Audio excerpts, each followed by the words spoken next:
Ask मुफ्ती तारिक मसूद। सोने की ज़कात किस कीमत पर है? सोने पर जो ज़कात लगती है यहाँ इंडिया में ये होता है कि अगर हम पुराना सोना बेचने जाएं तो इनमें 10 ग्राम में से 2.5 ग्राम कम करके पैसे दिए जाते हैं। तो इनकी ज़कात कैसे दी जाएगी? शेख मौला इंडिया से बस वही उसी पैसों पे दी जाएगी कि आप जब बेचने के लिए जाएं तो किस कीमत पे बिकेगा। तो ये यानी आपके पास जो सोना है जिस कंडीशन में आपने उसकी वैल्यू लगानी है कि अब मैं दुकान पे जाऊं बेचने के लिए तो मुझे इसके कितने पैसे मिलेंगे, जितने कट के मिलेंगे बस जो पैसे मिलेंगे वो असल वैल्यू होगी, उसकी 2.5% आपको ज़कात देनी पड़ेगी अगर आप पैसों में ज़कात देना चाहते हैं। बैंक वाले का हदिया कबूल करना।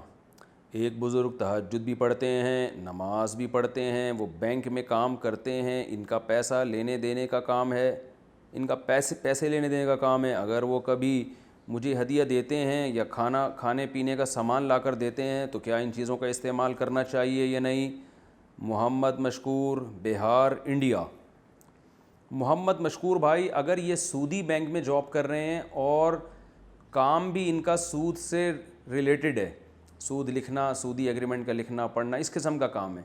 जैसे बैंक में एक चौकीदार होता है जिसकी सूद में कोई बराह रास्त इन्वॉल्वमेंट ही नहीं होती, तो वो तो एक अलग चीज़ है। लेकिन या बैंक में कोई इलेक्ट्रीशियन है जो आके सिर्फ बल्ब सही कर रहा है वहाँ बैठ के, यानी उसका काम है कि सिर्फ जो बिजली में जहाँ कनेक्शन में ख़राबी होगी उसको सही करेगा, तो इसका तो सूद में कोई बराह रास्त इन्वॉल्वमेंट नहीं है। लेकिन अगर कोई लिखत पढ़त सूदी एग्रीमेंट की कर रहा है या अकाउंटेंट है बैंक में जिसका काम ही देखना है कि कितना प्रॉफिट सूद का हुआ, कितना लोगों की अमाउंट आई, ये सब चीज़ें, तो ऐसी जॉब हराम है, इस पे मिलने वाली तनख्वाह भी हराम है।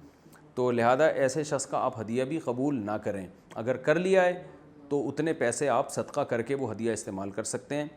और उन बुज़ुर्ग को बता दें कि हज़रत आप मुझे कोई भी चीज़ देंगे तो ये जहन में रखें कि मैं उसकी मालियत के पैसे सदका करूँगा, तो ये बता दें, फिर ले सकते हैं आप, ताकि उनको एहसास हो कि मैं गलत कर रहा हूँ और ये मेरी आमदन नाजायज़ है।